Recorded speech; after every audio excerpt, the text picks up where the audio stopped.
নমস্কার, আমি এই বাংলারই একটা সাধারণ নাগরিক। তো আমার কিছু বক্তব্য ছিল, সেই কারণেই শুধুমাত্র এই ভিডিওটা আমি বানাচ্ছি।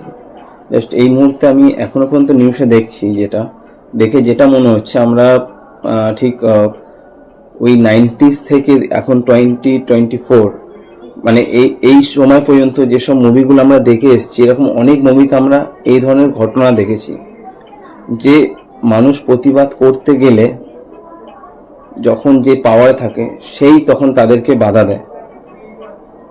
আমি তো বুঝতে পারি না এটা কেন হচ্ছে। এখানে পার্টি পলিটিক্স টোটাল সবকিছু বাদ দিয়ে যদি আমরা সবাই মিলে যদি ওই অপরাধীগুলোকে শাস্তি দিতে পারি, তো এটা তো আমাদের সবার জন্য একটা ভালো জিনিস অবশ্যই। এবং সেই এমনই শাস্তি দিতে হবে যেটা দেখে আমাদের বেঙ্গলে কি আমাদের পুরো দেশে, আমাদের কান্ট্রি, আমাদের ইন্ডিয়াতে যাতে না এই ভুলটা কেউ সেকেন্ড টাইম করার চেষ্টা করে, সেইটা আমরা বাধা দিতে পারবো।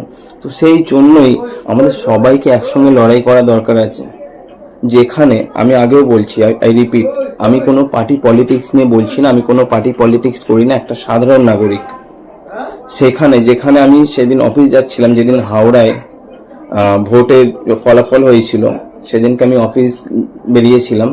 সেই সময় ডিজে বাজিয়ে কিছু ছেলে আমার সামনে এসে ডান্স করতে শুরু করে দিয়েছিল। আমার তাতে কোনো যায় আসেনি, কি আমার সামনে এসে হু হা মানে একটা বাজে জিনিস সৃষ্টি করছিল।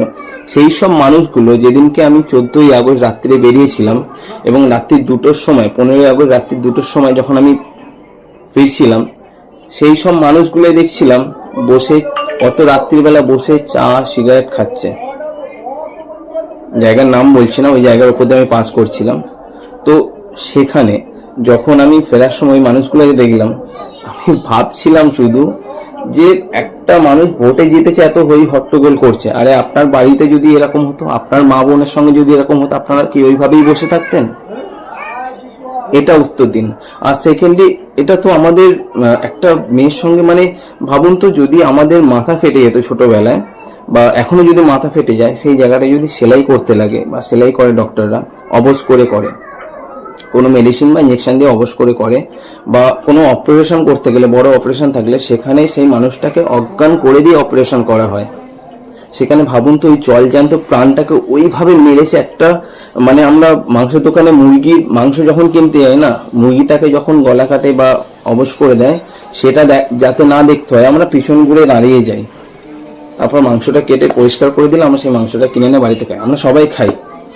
সেখানে ওই মানুষটাকে, একটা মানুষকে ওইভাবে অত্যাচার করে মেরেছে। এবং তাদের যখন আমরা শাস্তি চাওয়ার জন্য রাস্তায় প্রতিবাদে নামছি, পুলিশরা এসে আমাদেরকে আটকাচ্ছে।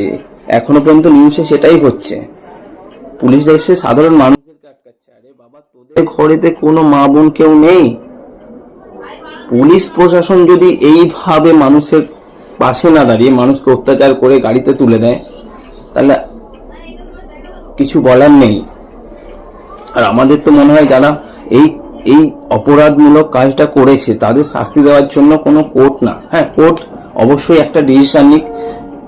আমার মনে হয় না বেঙ্গলের কোনো কোর্ট সেই ডিসিশনটা নিতে পারবে বলে এই কেসটা সুপ্রিম কোর্টে যাওয়া উচিত। এবং সুপ্রিম কোর্ট যেন রায় দেয়, অপরাধীগুলোর শাস্তি যেন এই বেঙ্গলের জনতারা দেবে, যারা দিনের পর দিন, রাতের পর রাত সেই মেটার অপরাধীকে শাস্তি দেওয়ার জন্য রাস্তায় রাস্তায় ঘুরে বেড়াচ্ছে, পুলিশের পিটুনি খাচ্ছে এবং তারা অত্যাচারিত হচ্ছে রীতিমতো। শাস্তি তারা দেবে, সুপ্রিম কোর্ট যেন সেই রায়টা দেয়। আর আমার এই ডিসিশনটা আমি জানি না ঠিক কি ভুল, তবুও আমি, যদি আপনাদের মনে হয় এই ডিসিশনটা ঠিক, তো কাইন্ডলি ভিডিওটা শেয়ার করুন যেন এই কেসটা সুপ্রিম কোর্ট রায় দেয়। থ্যাংক ইউ, ধন্যবাদ। সকলে আপনারা যেভাবে এই মেয়েটার জন্য লড়াই করে চলেছেন, আমরা সকলে যেভাবে লড়াই করে চলেছি, আমরা লড়াই চালিয়ে যাব।